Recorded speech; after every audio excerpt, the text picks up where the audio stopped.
Voilà, on m'a demandé de vous parler des expériences aux frontières de la mort. Alors, à quel titre? Je ne suis pas spécialiste de la chose. Simplement, c'est vrai que j'ai été confronté il y a déjà assez longtemps à cette question. Cette question, c'est la première fois que j'ai entendu parler de ça, c'est en 1980. C'est l'Angélus, c'est vrai. Donc, en 1980, donc à ce moment-là, j'étais médecin. Donc, j'ai exercé la médecine de 78 à 90 en attendant que je rentre au séminaire. Et puis, donc, c'est une de mes patientes qui arrivait du Canada. Et puis, elle vient me consulter parce qu'elle avait des problèmes cardiaques assez sérieux.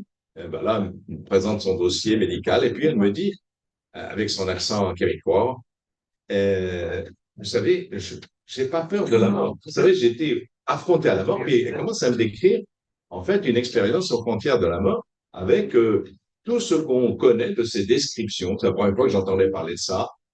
Bon, je dis, oui, pourquoi pas. Ben, moi, ça ne contredit pas ma foi. Pourquoi pas, etc. Bon, très bien. 6 mois après, elle m'appelle. Elle m'appelle pour une urgence. Donc, j'arrive avec mon matériel et puis je monte, je fais un électrocardiogramme, elle faisait un infarctus massif.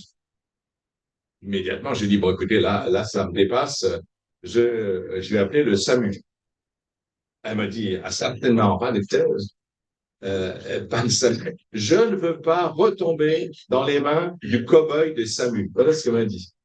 Donc, je dit, ben, vous êtes gentil, madame, mais alors là, c'est quand même, vous vous soignez chez moi. Et je vous ai dit, docteur, que j'avais pas peur de la mort. Alors là, j'ai vu que c'était pas du cinéma, parce que les gens qui vous disent qu'ils n'ont pas peur de la mort, ça, tant qu'ils sont en bonne santé, il n'y a pas de problème. Mais quand ils sont à 2 doigts de la mort, et qu'ils vous disent qu'ils n'ont pas peur de la mort, là, ça m'a fait réfléchir. Alors là, c'est peut-être sérieux. Alors du coup, bah, j'ai fait ce que j'ai pu, hein, je l'ai soigné, évidemment. Elle s'en est sortie, Dieu soit loué. Mais c'est vrai que là, je me suis dit, bah, il y a peut-être quelque chose de sérieux derrière. Voilà, c'est ma première confrontation avec les expériences aux frontières de la mort par l'exercice médical. Donc j'ai réfléchi, etc. Puis après, donc je suis rentré au séminaire.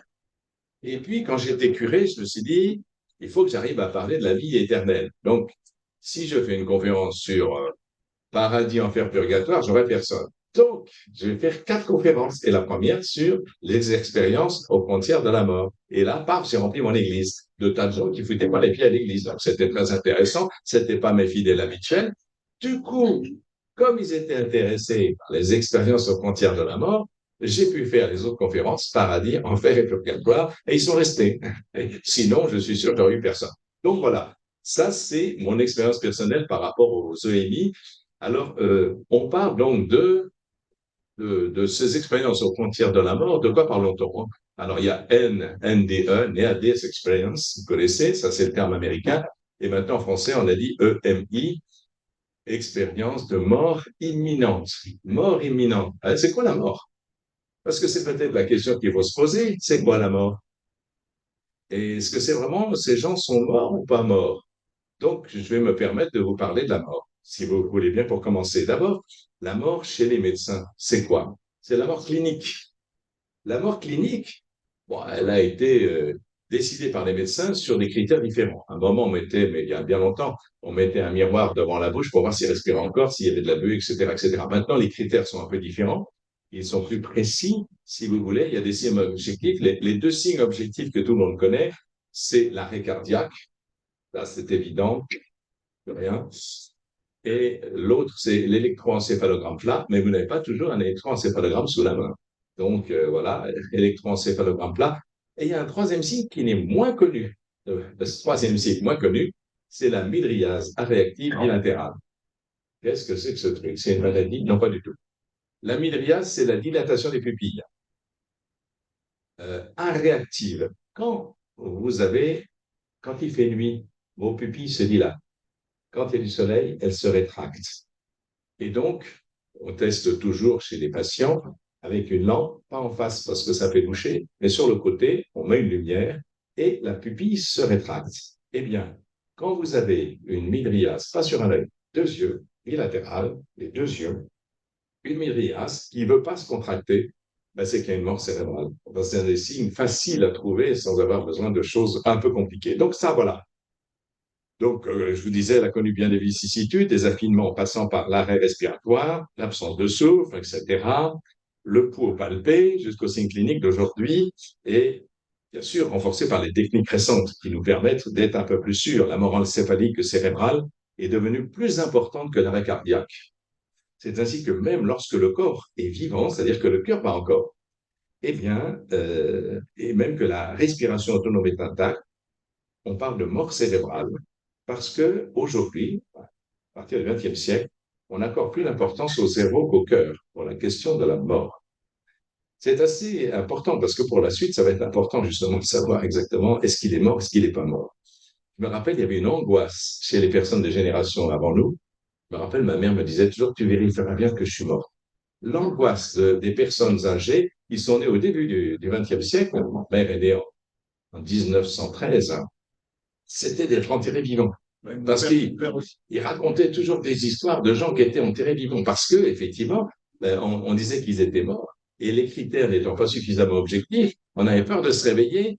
Alors, on racontait des histoires de gens qui grattaient leur tombée, etc. Je ne sais pas si c'est vrai. Mais c'était une angoisse.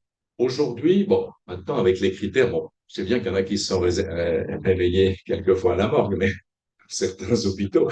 Mais quand même, aujourd'hui, on a quand même des critères suffisamment objectifs pour pouvoir décider de la mort. Mais ça, je vous signale que c'est la mort clinique, celle des médecins. Est-ce que c'est la mort? Ben, peut-être pas, parce que la mort clinique, elle est réversible. Et la mort biologique, c'est celle qui est irréversible. Eh oui, c'est intéressant ça. Elle est irréversible, définitive. Là, vous êtes sûr de ne pas réanimer la personne. Quel est le critère? Le critère est simple, c'est la décomposition. Alors, la décomposition commence à l'aine. Moi, je ne vais pas vous faire un descriptif, je sens que vous allez faire un malaise. Donc, simplement pour vous dire que la décomposition, ils sont déjà, vous voyez, c'est le coup de Lazare. Lazare avec Marthe, sa sœur, etc. Jésus vient, il a attendu exprès 4 jours, enfin, sûr qu'il est bien mort là. Et puis sa sœur dit, mais non, on ne voit pas le tombeau. Il sent déjà. Donc, ça veut dire qu'il était en train de décomposer. Lui, il est mort biologiquement. Donc, ce n'est pas une réanimation, c'est une résurrection. C'est là les différences hein, entre la mort clinique et la mort biologique. La mort clinique, avec les constats d'arrêt encéphale, arrêt cardiaque, etc., tous les critères que je vous ai donnés, et la mort biologique, c'est-à-dire l'irréversibilité par décomposition du corps, il y a un espace. Et c'est cet espace qu'utilisent les médecins pour réanimer. On n'a pas beaucoup de temps, hein, on va dire, hein, parce que le problème, c'est le cerveau a absolument besoin d'oxygène et de sucre. Sinon, il y a des dégradations irréversibles. Donc, les réanimateurs savent qu'ils disposent d'un certain temps, pas plus. Il y en a qui ont été ramenés après bien longtemps et finalement, ils n'avaient pas de séquelles. C'est rare. Globalement, il y a souvent des séquelles s'il y a une insuffisance en oxygène du cerveau et donc il y a des dégradations qui fait que quand on a ranimé la personne, ben, il est dans un drôle d'état. Donc, c'est pour ça que les critères. Donc, mais c'est pour vous dire qu'il y a quand même un espace entre quand on déclare quelqu'un mort cliniquement par les médecins et la mort biologique, c'est-à-dire l'irréversibilité qui est signée par la décomposition, il y a un espace. Et que dans cet espace, il y a la possibilité de réanimation, ce qui fait qu'on a des EMI aujourd'hui. Déjà. Après, il y a une troisième mort. On n'y pense pas beaucoup, mais c'est intéressant, c'est la mort administrative. Ah, oui, figurez-vous, depuis la circulaire Jeanneret du 24 avril 1968, qui a donné une définition officielle de la mort en France. D'ailleurs, je ne sais pas, mais en France, on a 3 conditions.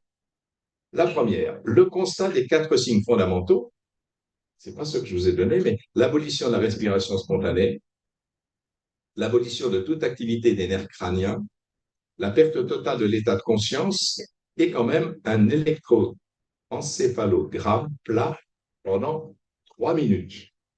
Sauf que quand quelqu'un meurt, on n'a pas toujours un électroencéphalogramme sous la main. Enfin, bref, voilà.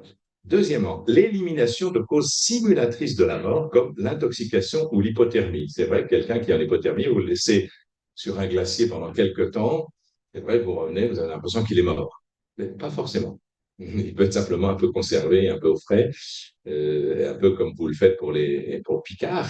Et là, c'est pas Picard, c'est quelqu'un vivant. Donc, ça c'est la mort administrative. Et puis, un délai d'observation minimum avec persistance de signes, oui, quand même. Donc voilà, ça c'est la mort administrative. Donc ça, si je commence par là, c'est justement pour vous parler des expériences de mort imminente. Alors, les expériences de mort imminente, ont aujourd'hui touché un très large public. On en parle beaucoup, il fait du témoignage de ceux qui l'ont vécu. Je me rappelle très bien qu'au début, ceux qui l'avaient vécu, j'en ai eu des patients dans les années 80, ils n'osaient pas en parler. Que tout le monde se moquait d'eux, qu'est-ce que c'est une histoire, de la foutaise, etc. Et donc, ils n'en parlaient pas. Ils m'en parlaient à moi parce que j'étais leur médecin, etc., mais ils n'en parlaient à personne. Parce que aujourd'hui, par contre, tout le monde en parle. Tout le monde en parle parce que comme tout le monde en a parlé, et c'est généralisé, donc les gens en parlent volontiers. Ils décrivent leur expérience. Alors, il y a des tas de bouquins sur les choses plus ou moins valables. Il y a part de choses ésotériques, enfin, etc. Donc, je vous passe, vous en avez plein les bibliothèques, vous allez à la FNAC, vous avez tout un rayon là-dessus, avec toutes les explications possibles. Mais le premier qui l'a vraiment généralisé, enfin, le fait connaître, c'est le docteur Raymond Moody. Il est connu, hein, c'est le premier, avec son livre qui a eu un succès monumental, c'est Life After Life, la vie après la vie, et qui décrit, en fait, ces affaires de mort imminente. Donc, alors, qu'est-ce qu'il en est de ces expériences? Alors, quand on écoute les gens, voilà ce qu'ils nous disent, hein, moi je tout simplement ce qu'ils racontent, elles font état de manifestations singulières vécues subjectivement, c'est-à-dire c'est je, ils disent je, c'est important, hein, c'est vraiment, c'est moi qui ai vécu ça. Bien, en état de mort clinique, c'est pour ça que je vous ai parlé de la mort clinique.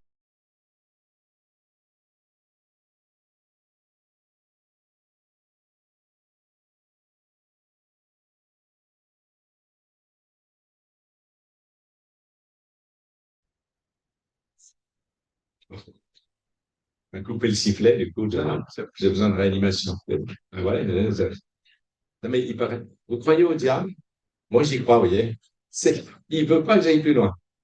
Mais ça ne marche pas parce que de toute façon, je lui parlais quand même. J'ai l'habitude de combattre contre lui, vous savez, donc alors je connais ses tours. Enfin bon, bref, donc j'en étais là.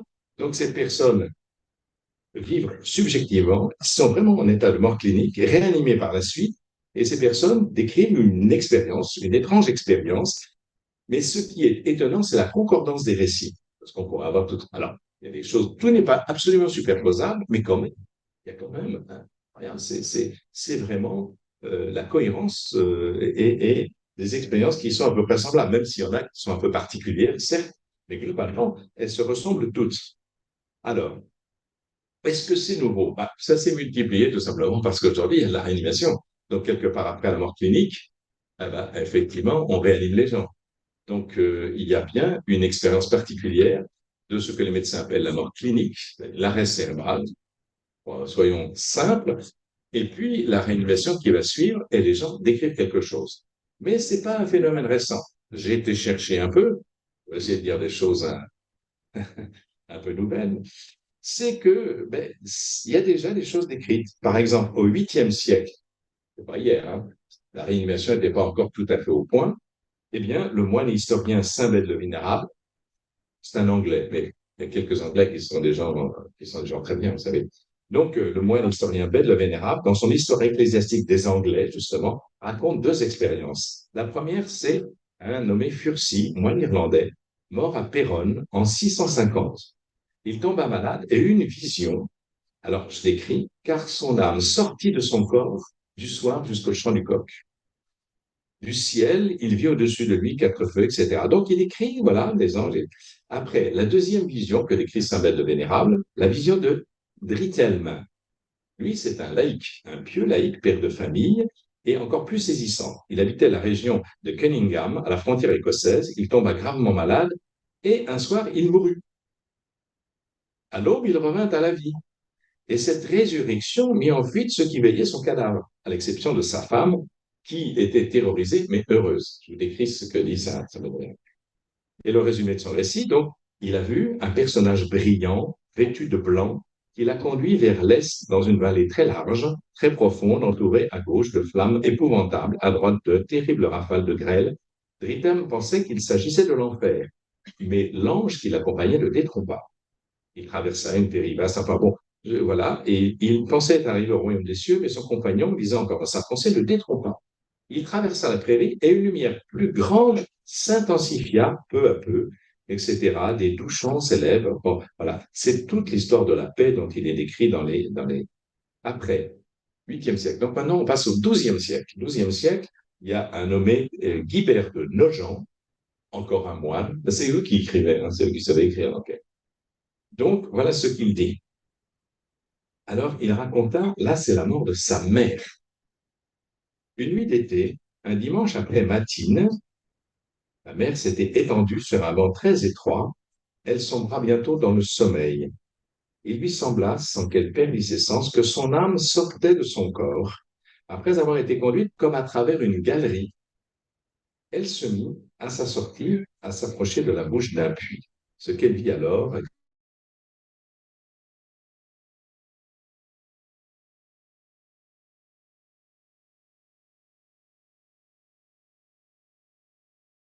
etc., je repris s'il était bien Elra, son mari.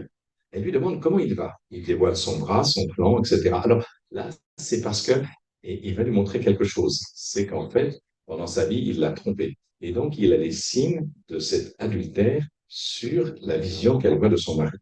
Bon, enfin, c'est toujours le canal, etc. Après, il y a Catherine de Sienne. On a fait quelques-unes aussi.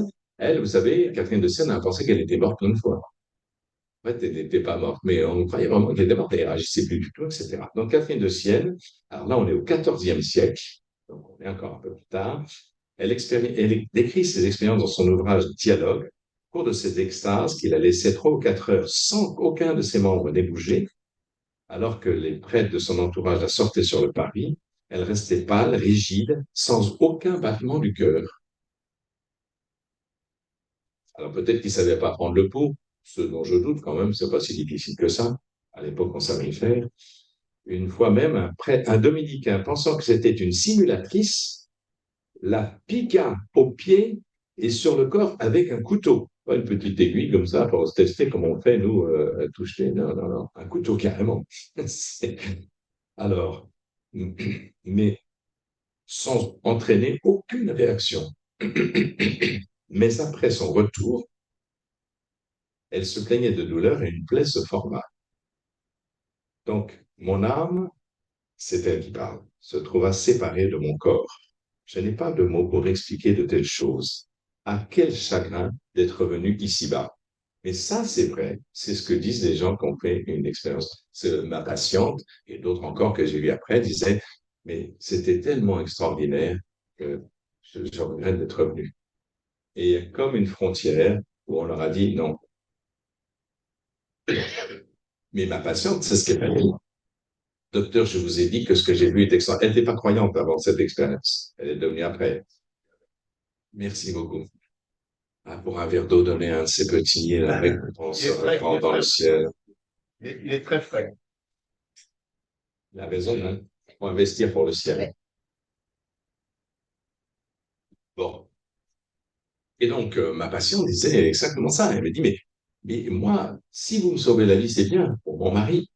Mais moi, je n'ai qu'une hâte, c'est de revoir, de retourner là, dans ce que j'ai vécu.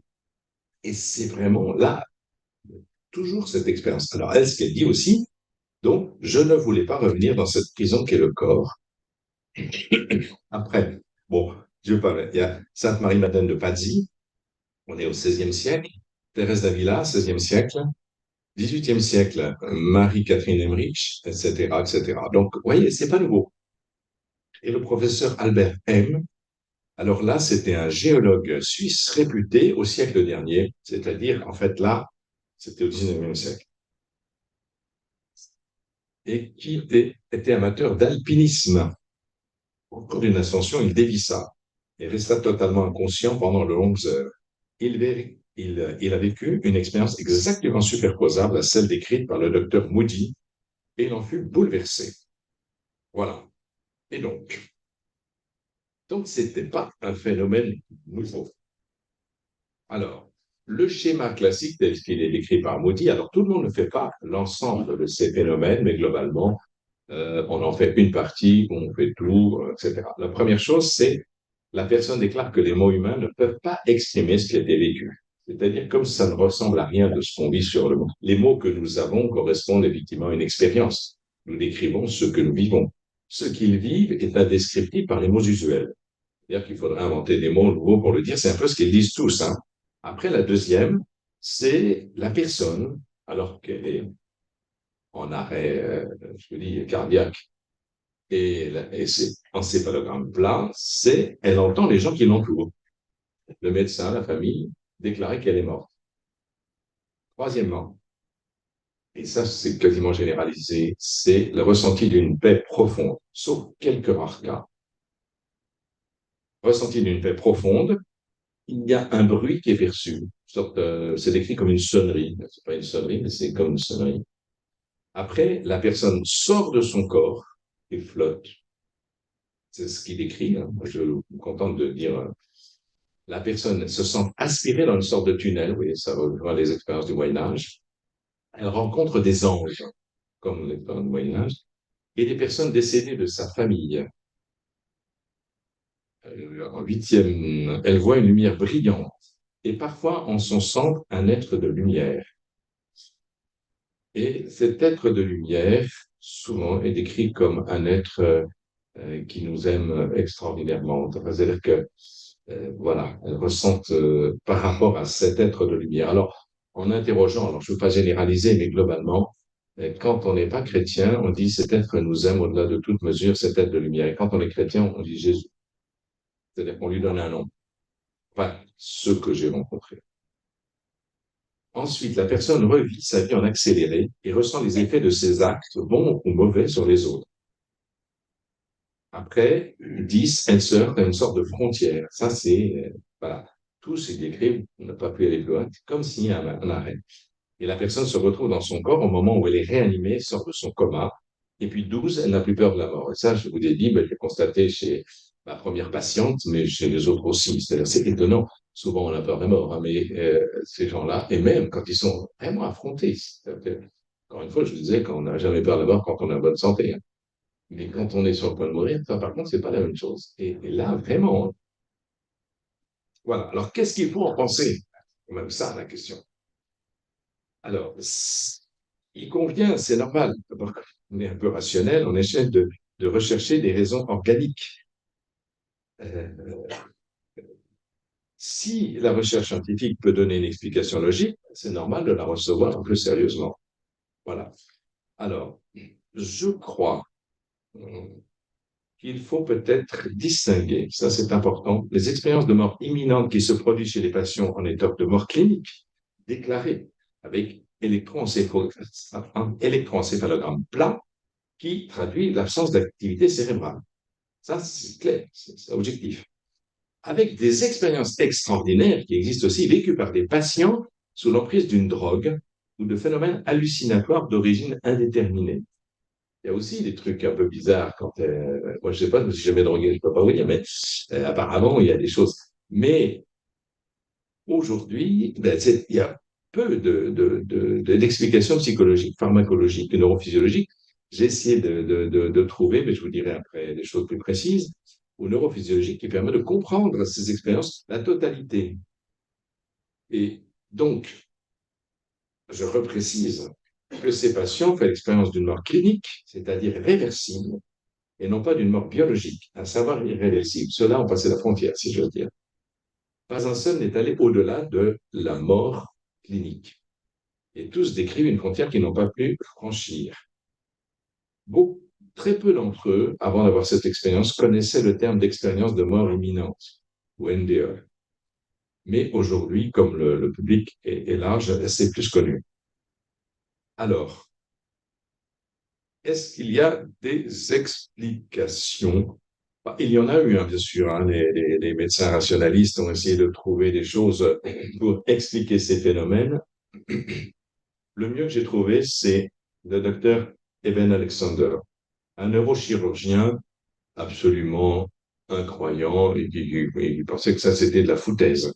Et dans son bouquin, d'ailleurs, il explique tout ce qu'il avait trouvé de rationnel pour répondre à ça. Manque de mots, si j'ose dire pour lui. Il a fait une expérience.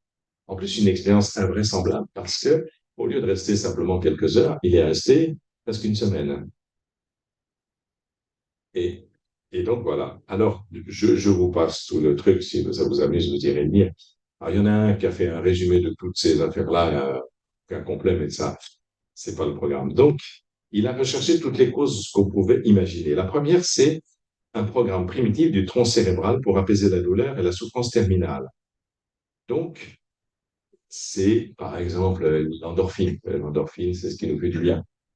Alors, est-ce qu'il y a une sécrétion importante d'endorphine au moment de la mort, etc., qui pourrait expliquer ce ressenti de bien-être et de paix intérieure? Mais lui, il dit, ben, c'est bien, mais ça n'explique pas la nature solide et richement interactive des souvenirs. Deuxièmement, le rappel déformé de souvenirs en provenance des zones plus profondes du système limbique, c'est-à-dire que se revivre sa vie, ça pourrait être un rappel déformé. Le système limbique, c'est le centre de la mémoire, si vous voulez. C'est le centre de la mémoire.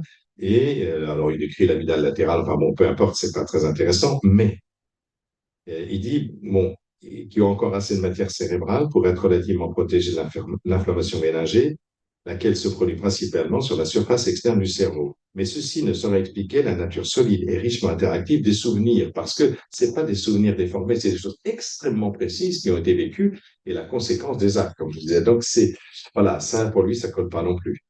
Après, le blocage du glutamate endogène avec exotoxicité.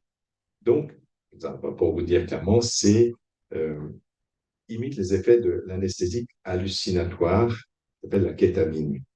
Et donc, c'est vrai que quand on utilise ça comme anesthésique, on a un état hallucinatoire qui pourrait faire évoquer les NDE. Et on ne sait pas pourquoi, au moment de la mort, ça se passerait comme ça. On n'y a rien injecté. La plupart des gens, on n'a rien injecté.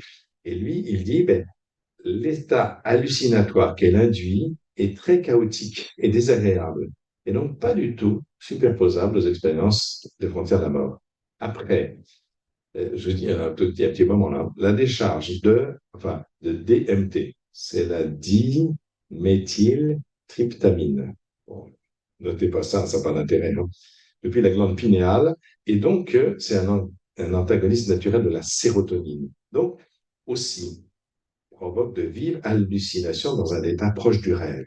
Et donc, il y en a un qui dit c'est ça. Mais, mais il dit, et lui, il connaît bien ces choses-là, parce qu'il est neurochirurgien, etc. Eh bien, pour lui, l'extravagante ultra-réalité aurait toujours besoin d'un néocortex auditif et visuel intact, puisqu'il s'agit des régions cibles pour générer une expérience audiovisuelle intense comme celle que j'ai eue dans le coma. Donc, il raconte son histoire. Il dit, non, ça colle pas. Enfin bon, je pourrais vous continuer comme ça. Donc, il a pris à peu près toutes les explications neurophysiologiques qui permettraient d'expliquer ces EMI de manière rationnelle. Voilà, par le mésencéphale, le thalamus, etc. Le phénomène de reboot, redémarrage, etc. Bon, je vous passe ça parce que ça pourrait être fastidieux. Enfin, si vous voulez le savoir, vous n'avez qu'à lire le livre. Mais tout ça pour vous dire qu'il y a bien, effectivement, il y a eu des recherches un peu sérieuses pour savoir qu'est-ce qui pourrait expliquer rationnellement, avec ce qu'on connaît du fonctionnement du cerveau, qui pourrait expliquer ces phénomènes de EMI qui sont un peu généralisés. Donc, voilà, ben, mais il faut dire qu'on n'a pas de. Si on est rationnel, on est quand même. Lui, il était très rationnel hein, avant de cette expérience lui-même, et c'est pour ça qu'il a tout repris avec des précisions extrêmement pointues, mais sans arriver à expliquer. D'abord, il y a une chose qui est inexplicable, c'est que bien souvent, il y en a plusieurs hein, qui décrivent quelque chose en disant j'ai vu quelqu'un, et ce quelqu'un ne savait pas qu'il était mort. Comment ils ont pu le savoir? Ils n'ont pas entendu, etc. Personne ne savait. Et donc, ils ont dit j'ai vu un tel. Et qui est mort après qu'ils étaient en mort nous.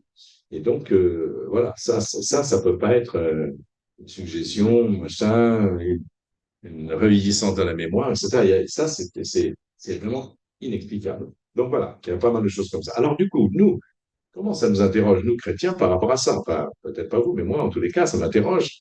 Enfin, moi, je me disais, après tout, bah, non, moi, je crois effectivement, dans notre foi, que nous sommes corps et âme, et que notre âme est spirituelle. Ça veut dire quoi? Qu'elle soit spirituelle. Tous les êtres vivants ont une âme. Si je prends, le problème, c'est que le mot âme recouvre tellement de réalité aujourd'hui qu'on ne sait plus très bien ce que ça veut dire. Mais je vais m'en tenir au terme originel, c'est-à-dire anima. Anima, c'est du latin qui a donné le mot âme. Anima, c'est ce qui anime. Et donc, c'est le principe de vie, tout simplement. C'est-à-dire que les plantes ont une âme, les animaux ont une âme, Les hommes ont une âme. Alors, quelle est la différence? Eh bien, nous croyons que l'humanité est dotée d'une âme spirituelle, ce qui est décrit dans le livre de la Genèse. En Dieu met son souffle dans la bouche d'Adam. C'est-à-dire qu'il donne, il insuffle quelque chose à Adam, dans l'âme d'Adam, qui lui permet, d'avoir cette dimension spirituelle, c'est-à-dire de pouvoir penser Dieu, parler à Dieu, etc., d'être en relation avec Dieu, de penser Dieu. Et donc, cette âme spirituelle, parce qu'elle est spirituelle, en contact avec Dieu et en relation avec Dieu, ne serait-ce que potentiellement, elle est dans notre tradition immortelle. Après, il y a d'autres traditions philosophiques qui nous disent pourquoi l'âme est immortelle, mais je vous épargne ça parce que j'ai pas le temps et j'ai déjà dépassé le temps. Donc, cette âme, nous croyons donc que cette âme survit. Mais c'est bien l'âme d'un tel, clairement. C'est Michel au Petit, c'est l'âme de Michel au Petit. C'est pas la réincarnation. J'ai entendu plein de catholiques de dire, moi, je crois à la réincarnation. Ben, moi, j'y crois pas du tout. Parce que j'imagine, en plus, si on prend un jour, je disais à ma mère, tu te rends compte? Imagine, je me réincarne en souris, tu te réincarnes en chat. Nos rapports, nos rapports vont être difficiles. Dieu soit loué, je ne crois pas à ça, mais enfin bon, bref. Mais c'est vrai que c'est une tradition. Il y a 1 an et demi, j'étais au village de François, là où on accueillait les personnes. Une personne passe là et je voulais absolument parler à quelqu'un. Cette dame de 50 ans, bien mise, cultivée visiblement, et elle vient, la première chose qu'elle me dit, mais quel est mon karma pour qu'il m'arrive ce qui m'arrive?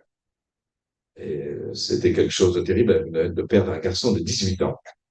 Donc, comme toute maman qui a perdu son enfant, elle était dévastée. Et la seule référence qu'elle avait, c'était le karma. Quelle était ma vie d'avant pour que dans cette vie d'aujourd'hui, il m'arrive quelque chose aussi abominable?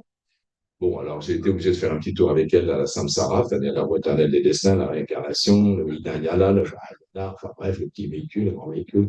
Puis une fois que j'ai eu tout ça, bon d'accord, j'ai dit, mais madame, la seule question intéressante, il me semble, est-ce que vous pensez que vous reverrez votre fils? Là, elle m'a écouté. Alors, j'ai expliqué ce qu'était la foi chrétienne. Alors là, elle était très, très intéressée. Et après, une fois que j'ai expliqué un peu ce que ça voulait dire, j'ai une deuxième question. J'ai dit, mais madame, est-ce que vous pensez que vous pouvez lui parler aujourd'hui? Oui, bien sûr, vous ne pourrez pas le prendre dans les bras. Vous ne pouvez pas l'embrasser. Et c'est terrible. Est-ce que vous pouvez lui parler? Est-ce que vous pensez qu'il est capable de vous donner des signes? Et je lui ai expliqué ce qu'était la communion des saints. Vous voyez, c'est une belle religion que l'on les chrétiens, vous savez. Donc, enfin bref. Et du coup, elle est partie et je lui ai donné un évangile de Saint Luc. Elle n'avait jamais ouvert un évangile de sa vie. Aujourd'hui, il y a des Français, une tradition depuis toujours, et qui ne connaissent rien, mais rien du tout de l'évangile. C'est quand même une question pour nous, hein. Franchement, je pense que Olivier qui est là, c'est un sujet très important pour lui, et pour moi aussi, je peux vous dire. Non, donc voilà. Et donc pour nous, effectivement, que devient cette âme? Cette âme spirituelle rejoint Dieu. Et nous croyons à ce qu'on appelle un jugement particulier, qui est ce jugement par lequel nous sommes affrontés eh bien, aux actes que nous avons posés, mais pas à la manière d'Osiris. Vous connaissez le livre d'Osiris? Le livre des morts d'Osiris, c'est le dieu Osiris, il est avec une balance. Donc on pèse les actes bons, on pèse les actes mauvais. Si la balance penche du côté bon, c'est bon, il passe. Mais nous, c'est pas ça. Non, non. Saint Jean de la Croix dit qu'au ciel, on sera jugé sur l'amour. Pourquoi? Parce que nous sommes confrontés à un Dieu d'amour. C'est-à-dire que si nous avons aimé, eh bien, nous pouvons rejoindre ce qui est Dieu. Et tout ce qui est amour en nous, eh bien, c'est ça qui rejoint Dieu. J'avais faim, tu m'as donné à manger, j'avais soif, tu m'as donné à boire, j'étais nu, tu m'as habillé, etc. Et donc, tous ces actes qui ont été posés par amour rejoignent ce qu'est Dieu fondamentalement. Et c'est pour ça que nous pouvons rejoindre Dieu. Mais j'espère que chez chacun d'entre nous, il y a peut-être un tout petit peu d'amour. Et vous savez qu'avec un petit peu d'amour, Dieu peut tout. Je le crois vraiment, depuis surtout depuis Saint-Pierre, vous savez. Saint-Pierre, lui, il pensait qu'il avait beaucoup d'amour, vous savez. Et vous savez qu'en grec, il y a plusieurs mots pour dire l'amour. Agapein, philein, et puis eros, qui est bien connu.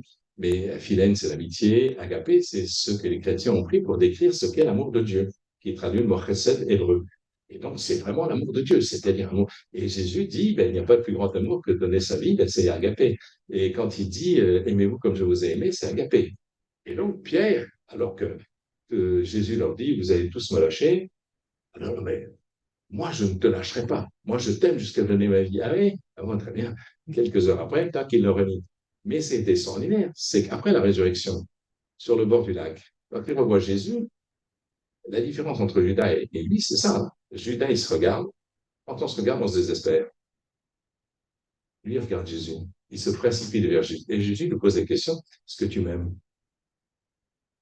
Et Pierre, quand vous lisez ça, le culot, Seigneur, tu sais bien que je t'aime. Attends, moi je dirais, t'es pas gêné, mec.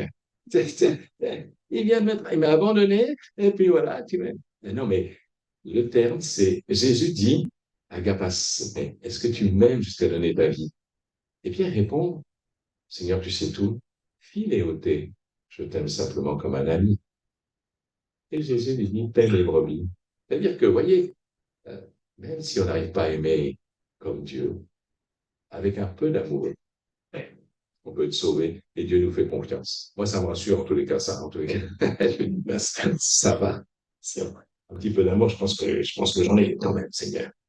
Peut-être pas autant qu'il faudrait, comme dit Pierre, je t'aime pas autant, j'aime pas comme j'aurais voulu, j'aime pas, etc.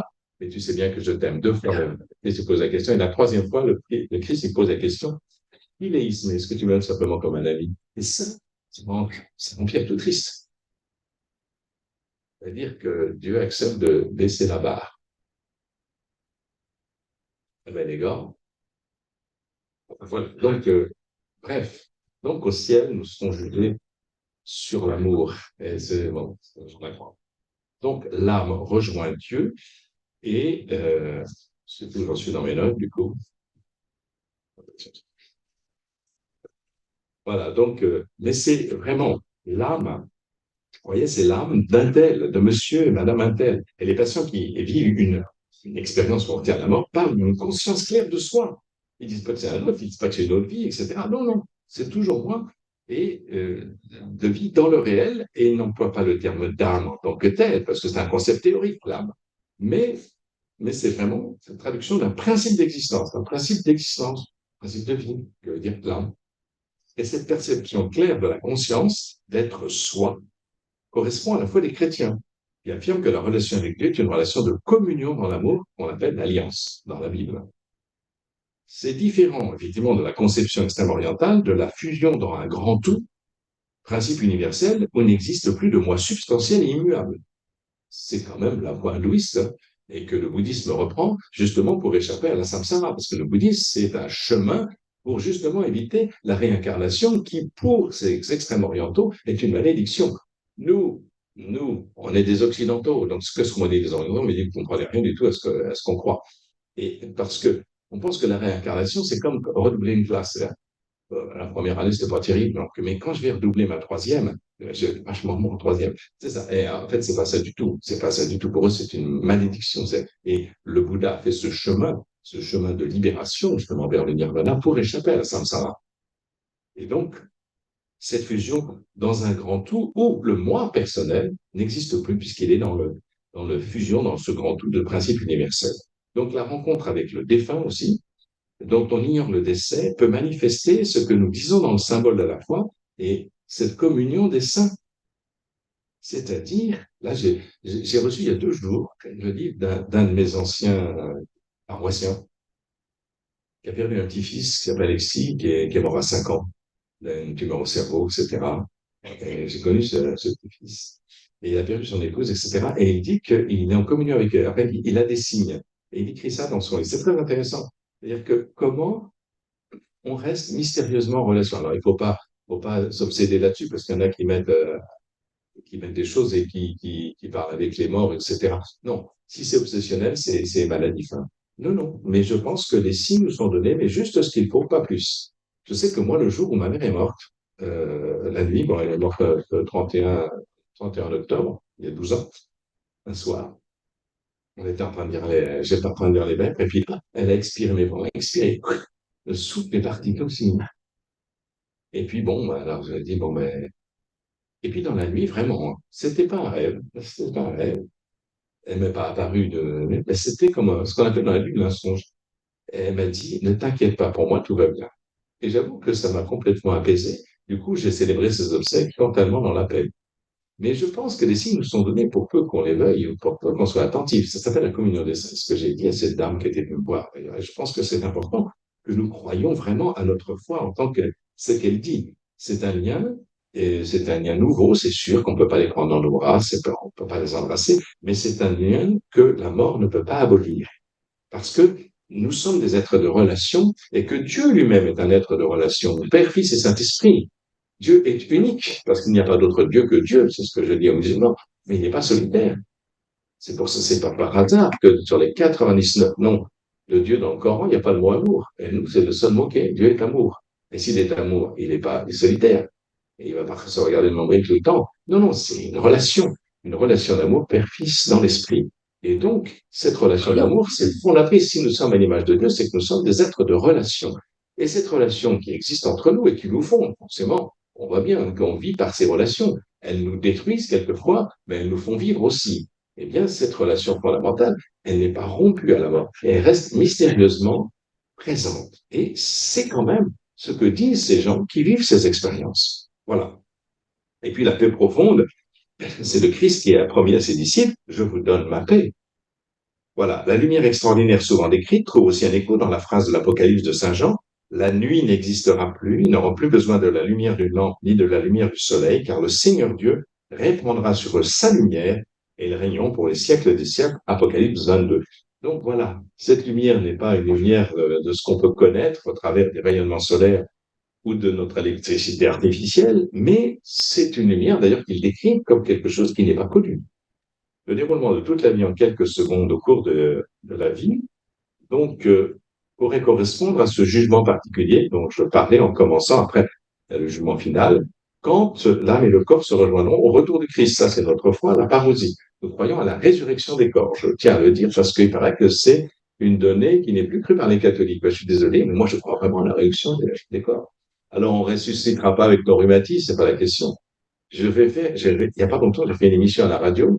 On fait une émission avec mon assistante, elle est tétraplégique de naissance. Elle a 35 ans. Et très bien, donc on prépare la mission avant d'y aller. On avait une question sur la résurrection, donc je commençais à lui expliquer un truc, comme j'essaie de le faire avec vous. Et puis elle me regarde dans les yeux, elle me dit, et moi, comment je vais ressusciter? Ça, là, je ne m'attendais pas à ça. J'ai dit, ben, forcément, avec un corps transfiguré. Hein. Il me dit, je suis pas d'accord. Bon, bon. Elle me dit, mais moi, toute ma vie, j'ai vécu assise, je veux ressusciter assise. Oui, mais oui, mais bien sûr, elle a raison. Et tout ce qu'elle a construit dans sa vie, ses relations, ses relations d'affection, etc., elle les a vécues comme ça. Donc, c'est pas effacé d'un coup de gomme. Quand le Christ ressuscite, il a les trous dans ses mains, que je sache, puisqu'il les montre à Thomas. Et donc, quelque part, notre vie n'est pas effacée. Ah, en revanche, nous ne sommes pas prisonniers d'un corps qui nous emprisonnerait avec des limites. La question, c'est que notre corps est limité tout simplement parce que nous sommes dans l'espace-temps. Mais notre corps, même s'il ne ressuscite pas avec les rhumatismes, toutes les marques de l'histoire qui ont marqué notre corps seront transfigurées par l'amour de Dieu. Autrement dit, ce que nous appelons aujourd'hui des déficiences seront peut-être le lieu d'un plus grand amour. Et voilà ce que j'ai compris de mon assistante, c'était pas parti là-dessus, on va dire. Et, vous voyez, on apprend toujours à chaque instant. Mais voilà, donc je crois vraiment à la résurrection. Alors ça, c'est pas les EMI. Hein. Les EMI, c'est vraiment plutôt le moment de la mort, quand l'âme va rejoindre Dieu et que le corps, lui, ben, le corps est arrêté. Donc, en conclusion, je crois qu'il n'est pas possible de faire fi de toutes ces expériences subjectives, en particulier lorsqu'elles se généralisent, se recoupent de manière aussi étonnante. Il convient de prêter attention en respectant les personnes qui les ont vécues et qui se sont très souvent blessées par les sarcasmes des incrédules. Il faut en rechercher les causes naturelles, comme je l'ai dit, c'est vrai, mais sérieusement, s'il y en a, et puis regardez, mais il y a peut-être des explications, mais tout n'est pas explicable, mais il y a peut-être des choses qui peuvent s'expliquer, et ne pas se laisser entraîner à des réactions épidermiques ou exaltées. Bon, en tout état de cause, pour nous croyants, et moi, croyants, moi, c'est l'occasion de revisiter avec fruit le contenu de notre espérance, de notre foi, et d'en tirer les conséquences, comme le font la plupart de ces expérimentateurs, entre parenthèses, parce que franchement, leur vie change. Hein. Faut oublier, moi j'en ai vu. Hein. Ils ont plus la même vie qu'avant. ils deviennent altruistes, etc. C'est quasiment généralisé, hein. Et puis, leur conception de la mort, ils sont croyants, ils n'ont même pas besoin de se demander si Dieu existe, hein. C'est étonnant, hein. Et c'était des fois des athées irréductibles. Et donc voilà, la foi chrétienne nous apprend, dans l'Ancien Testament ou le Premier Testament, que Dieu n'a pas fait la mort et ne se réjouit pas de voir mourir les êtres vivants. Et cette affirmation trouvera son aboutissement dans le message de Christ, là, dans le Nouveau Testament. Je suis venu pour qu'ils aient la vie et la vie en abondance. Voilà, 10-10. Merci de votre écoute. Ça va avec les...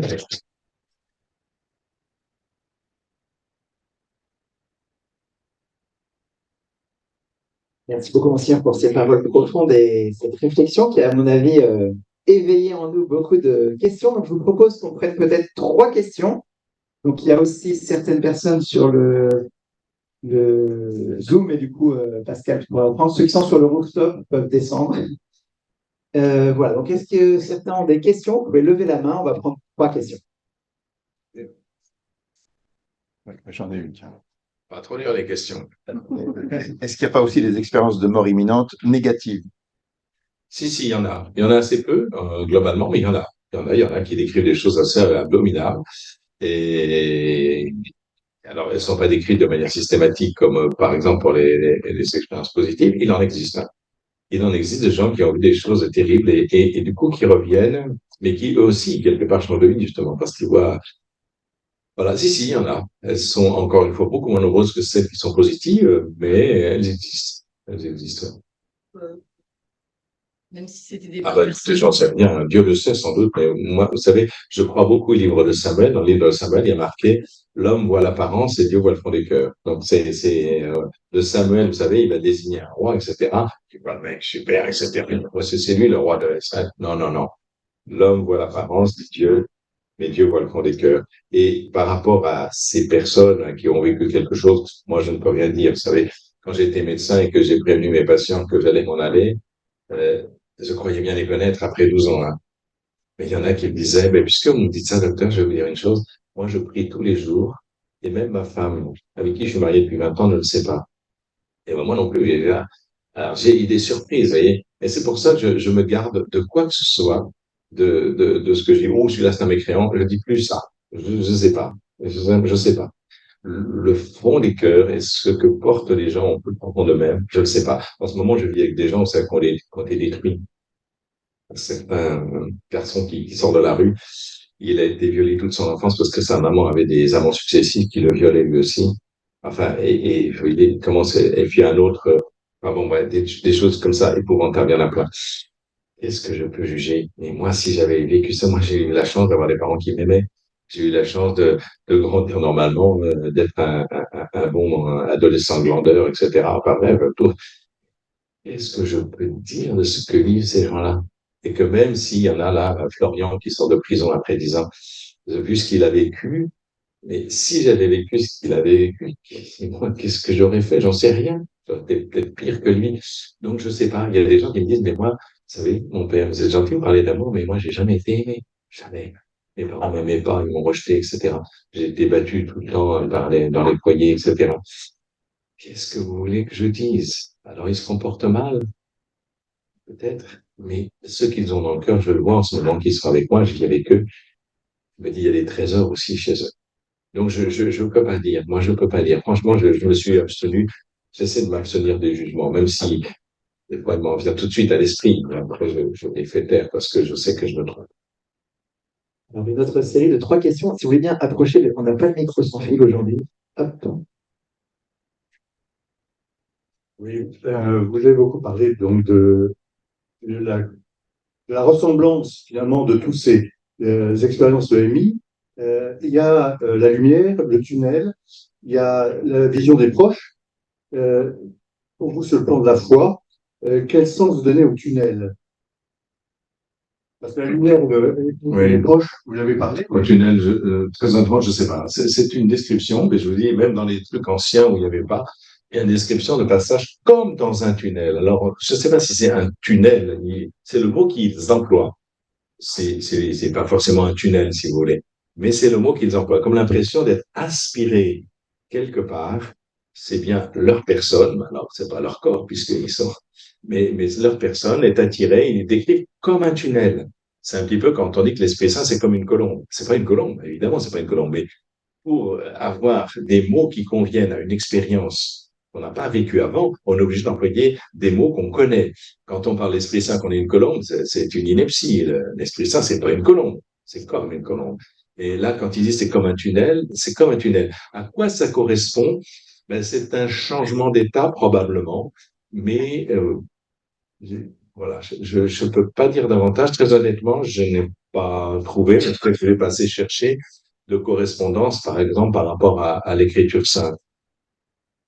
Sinon que voilà. Mais ça explique pas le tunnel. Ça explique simplement, par exemple, toutes les questions qui se posaient dans l'Ancien Testament, c'est quand pourrais-je m'avancer, paraître face à Dieu? Ça revient tout le temps dans les psaumes. Et la réponse inexorable, c'est dans le livre de l'Exode, nul ne peut voir Dieu sans mourir. Et là, pof, et une mort. Et donc, c'est un appel. Bon, alors, pour pallier ça, c'est Dieu qui est venu, qui s'est incarné en Jésus-Christ, en son Verbe, et donc qui est venu nous montrer le visage de Dieu. Non seulement le visage que nous ne pouvons pas voir, mais quelque part, comment Dieu, dans notre humanité, sauve l'humanité, parce que justement, c'est l'amour de Dieu dans ce Jésus-Christ qui nous montre que l'humanité est faite pour l'amour et que c'est sa destinée, c'est notre vocation ultime et notre vocation dès aujourd'hui, mais notre vocation ultime. Alors après, ce passage du tunnel signifie-t-elle que nous changeons d'état et que nous allons vers un inconnu qui nous est inaccessible? Alors, je ne l'explique pas scientifiquement avec l'histoire des microparticules, on pourrait toujours essayer de bricoler quelque chose avec la physique quantique. Mais ce que je connais de la physique quantique, d'abord, c'est peut-être insuffisant largement pour pouvoir l'expliquer. C'est vrai qu'il y a bien des choses qui sont étonnantes dans la physique quantique, hein, mais là, il s'agit pas. La physique quantique, c'est quand même du matériel. C'est des microparticules, certes, mais c'est du matériel. Alors que là, on est dans l'immatériel, puisque le corps, lui, ne bouge plus. Donc, très honnêtement, je ne sais pas vous répondre. Je ne peux pas vous dire autre chose que ça. Une d'autres questions? Oui, monsieur. Alors, ma question ne porte pas sur les EMI, mais plutôt sur le jugement. Vous dites qu'en fin de compte, on sera jugé par Dieu avant tout sur l'amour. Mais l'amour, souvent, on voit plus trop ce que c'est. Les contrefaçons de l'amour seulement. Par exemple, l'euthanasie, on la justifie souvent au nom de la compassion. Alors, comment discerner un peu ce que le véritable amour? La compassion, c'est souffrir avec, c'est ce que ça veut dire, hein. Qu'est-ce que ça veut dire souffrir avec? C'est-à-dire porter, c'est un peu Simon de Cyrène, hein, qui porte la croix avec Christ, qui porte la croix avec le Christ. C'est ça la compassion. La compassion, c'est pas seulement avoir pitié, hein, c'est autre chose, c'est bien plus fort que ça. Maintenant, c'est vrai que la question par rapport à l'euthanasie, ou bien les choses d'ailleurs qui nous en disent que bon, bah, c'est par amour, c'est par charité, etc. Mais la conséquence d'un acte, et aussi, c'est important. Pour parler de l'euthanasie, c'est vrai que une fois, je me suis trouvé avec, je vais pas le dire, je vais me faire allumer encore, mais je me suis trouvé avec la ministre de Belgique qui a fait voter l'euthanasie des enfants. Vous voyez? Et à un moment, moi, je me retrouvais seul avec elle. On était à l'Élysée, invité par le président de la République, mais je suis retrouvé seul avec elle. Donc, je me suis permis de, Madame, figurez-vous qu'en venant à l'Élysée, je suis passé sur le banc des Invalides. J'ai vu un monsieur sur le parapet, là. J'ai tout de suite compris qu'il allait se jeter dans la Seine. Et je me suis dit, qu'est-ce que je fais? Je le pousse ou je le retiens? Eh bien, moi, madame, je l'ai retenu. Et vous? Donc, je me suis fait une amie.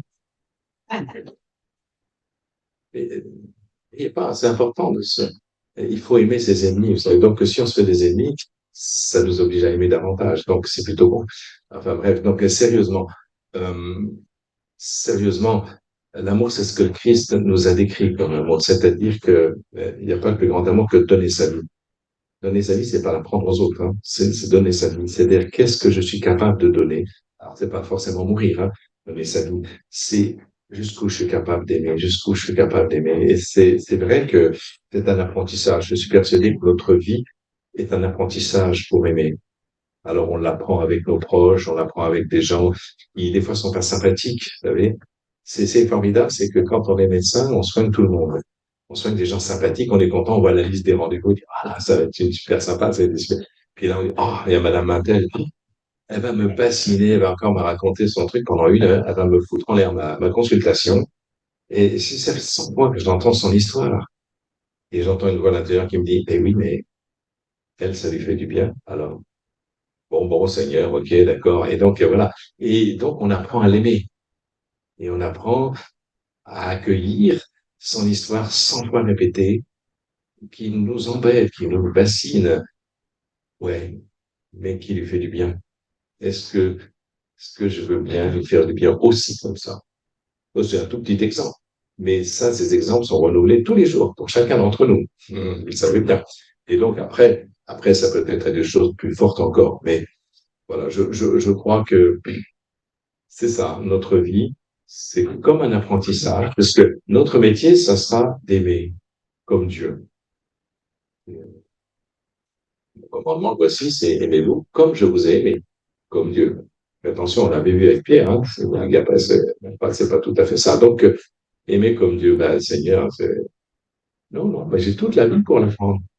Et je pense que si je suis vivant, c'est pour apprendre cela, de façon à rencontrer vraiment Dieu dans sa vérité et que je puisse me présenter dans cette vérité. Alors, c'est pas gagné, hein, mais au moins, j'essaie. Vous savez, quand on a un métier, mais avoir un métier, il y a l'apprentissage. J'ai 2 cousins qui sont compagnons du Tour de France. Je vois bien comment ils se sont formés, l'apprentissage. Aujourd'hui, ce sont des gens exceptionnels. Mais avant de maîtriser un métier comme ça, assez exceptionnel, il y a tout un apprentissage très long. Je crois que notre vie, c'est l'apprentissage de l'amour, puisque la vocation, c'est d'aimer. Bon courage. Une dernière question? Monsieur Rocher. Ah. Alors attendez, 2 questions. On y repart. Allez-y. Bonsoir, monseigneur. Je ne sais pas quel est le public qui est devant vous, si c'est un public acquis ou pas, mais l'objectif de cette première soirée était d'interpeller les non-croyants ou les sceptiques pour les amener ou en tout cas les faire réfléchir sur un premier thème par rapport à ces gens qui ont vécu une expérience de mort imminente. Qu'est-ce que vous pourriez nous donner comme conseil? Moi, personnellement, je suis croyante mais je suis revenue à la foi grâce au livre d'Eben Alexander, La preuve du paradis, en 2017, absolument. Ce que j'ai essayé de donner à une personne qui m'est très proche, mais qui a perdu un enfant à l'âge de 14 ans et qui est complètement athée, qui est médecin euh, et qui n'a jamais voulu lire ce livre, alors que effectivement, je pensais que fait par un neurochirurgien qui avait vécu 8 jours de mort cérébrale, ça pouvait peut-être l'interpeller. Comment on peut, puisque le thème c'est parlons à ceux qui ne croient pas et essayons de les faire discerner et réagir, qu'est-ce que vous pourriez nous conseiller ou comment on peut les approcher, ces gens finalement, par rapport au thème de ce soir? Mon expérience, c'est que euh, on ne peut pas faire croire comme ça aux gens. Je crois beaucoup aux témoignages. Vous savez, là, je vis avec des gens, qui sont complètement détruits. Mais ce qui est important, c'est pas que je leur célèbre la messe, il y en a qui viennent, hein, c'est que je fasse la vaisselle avec eux. Et je pense que quand je fais la vaisselle avec eux, je suis un vrai évêque. Et je crois beaucoup aux témoignages simples. C'est-à-dire que, bien sûr, il y a la conviction intellectuelle. Ça, c'est la conviction intellectuelle. Mais le témoignage, d'abord, moi, j'étais interpellé, j'avais déjà la foi hein, par ma patiente qui décrit, et j'ai bien vu concrètement que c'était pas du pipeau. C'était vraiment pas peur de la mort. Hein. Et donc, voilà, c'est comment on fait interroger les gens. Une personne qui a perdu un enfant, elle est dans une colère profonde. Elle peut en vouloir terriblement à Dieu. Et c'est légitime à la limite. Je pense que on ne peut pas dire que c'est illégitime, une personne qui a perdu son enfant, d'être en colère contre Dieu. J'ai vu des fois des gens qui perdent un enfant, qui perdent la foi. On a vu d'autres qui, à la perte d'un enfant, ont retrouvé la foi. Et ça, c'est impossible à savoir d'avance. Quels sont les bons arguments, etc. Je pense qu'il faut d'abord beaucoup écouter. C'est un peu notre métier de médecin, les gens qui le font. Ah, ignorance. Euh, il faut beaucoup écouter, savoir. Il faut permettre aux gens de dire leur colère. S'ils ont des insultes envers Dieu, il faut être capable de les entendre. Dieu m'a pris mon enfant, je ne pourrais jamais croire. Il faut l'entendre. Il ne faut pas la contrarier. Il ne faut pas dire, oh non, non, c'est pas vrai du tout. Non, non, non, il faut entendre. Il faut que, dans les psaumes, vous savez, il y a des psaumes imprécatoires. On ne les dit pas parce mais je crois que c'est très important. C'est très important de pouvoir exprimer sa colère. Parce que justement, si vous regardez bien ces psaumes, à la fin, quand on a pu dire ce qu'on avait à dire, voilà, ça soulage de dire d'être en colère. Il faut l'entendre. Je ne sais pas comment faire autrement, mais par rapport à une douleur aussi importante, il a blessé profondément dans son amour et dans sa chair cette personne. Vous pouvez lui raconter tout ce que vous voulez sur le plan de la foi, la résurrection, etc. Elle s'en fout, quoi. Sauf cette dame parce qu'elle parlait de son karma et puis elle était disposée. C'est elle qui est venue me voir et qui cherchait des réponses. Donc elle cherchait des réponses, je lui ai donné les réponses et bon, ça l'a permis de faire un pas. Mais si la personne ne cherche pas de réponse, c'est qu'elle est en colère et que sa colère va faire qu'elle ne s'intéresse pas à ce que vous racontez. Et donc, il faut commencer par écouter sa colère, il me semble, et lui permettre de le dire. Pas lui dire, pourquoi vous en voulez à Dieu? Non, non, non, mais si elle a confiance en vous, elle dira sa révolte. Et je pense qu'il faut entendre cette révolte. Donc, quand j'entends les gus me dire à leur vie, là, je dis, ben, il faut qu'ils puissent s'infuir. Et après, ils vont faire ce chemin. Ben, je vois bien, ils font ce chemin. Là. Il y en a 4 qui me demandent le baptême, si vous saviez d'où ils viennent. Hein.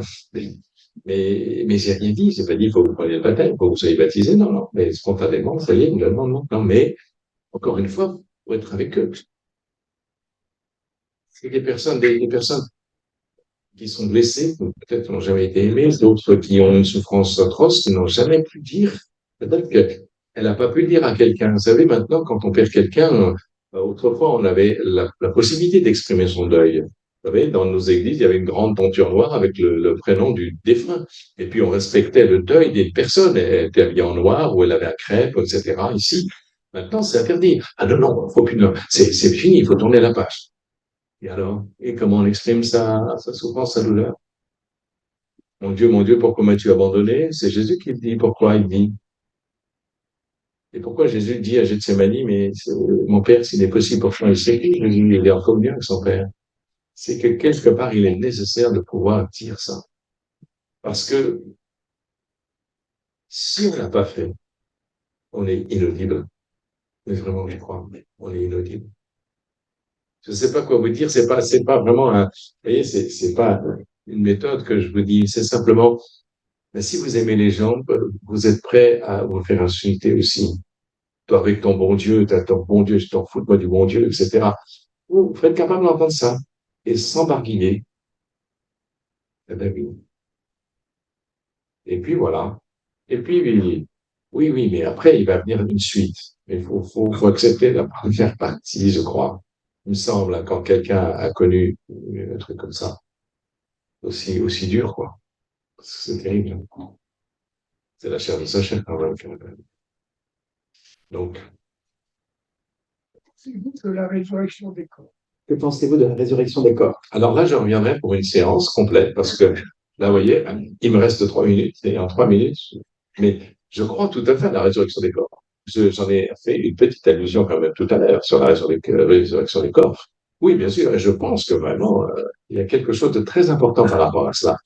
Parce que nous sommes corps et âme. Et il n'y a pas l'âme. Vous savez, on n'est pas Platon. Hein. Platon, c'est l'âme, le corps, c'est rien du tout, etc. Et donc, c'est pour ça que Saint Paul a eu tellement de mal à faire accepter la résurrection aux Grecs. Quand il va à Athènes, dans l'aéropage, tant qu'il parle de Dieu, etc., ça va bien, on l'écoute. Il dit, Dieu l'a prouvé par un homme qui l'a ressuscité un problème. Oh là, sur ce point, on dit que le fin du jour. Après, quand il écrit aux Corinthiens, 1 Corinthiens, chapitre 15, regardez tout ça. Il parle à ces Corinthiens qui sont des Grecs. Hein. Il leur dit, mais si le Christ n'est pas ressuscité, vous êtes le plus malheureux des hommes, s'il ne ressuscite pas, etc. Il le met le paquet. Pourquoi? Parce qu'ils ne croient pas à la résurrection. Tout simplement parce que la résurrection, le corps, c'est rien du tout. Si le corps ressuscite, c'est épouvantable. Et la plupart de nos contemporains pensent la même chose. Le corps, avec des vers, etc., il va ressusciter. Non. Non, non, le corps, c'est magnifique. Le corps, c'est moi. Si je vous parle, parce que j'ai un corps. Comment je rentrerai en relation avec vous si je n'ai pas de corps? Donc, moi, je suis mon corps. J'ai pas un corps. Comme j'ai une bagnole, quand j'entretiens, puis après, je la jette à la poubelle quand elle est usée. Non, je suis mon corps. Mais en même temps, ce qui anime ce corps, qui s'appelle l'âme, est spirituellement relié à Dieu et donc à la mort, continue cette communion avec Dieu de manière mystérieuse et dont on peut voir les traces là. Mais je crois au retour du Christ que tout sera récapitulé de la création, y compris encore la résurrection. Voilà, je n'irai pas plus loin. Eh bien, un très grand merci, hein, Seigneur, de ce temps de charge.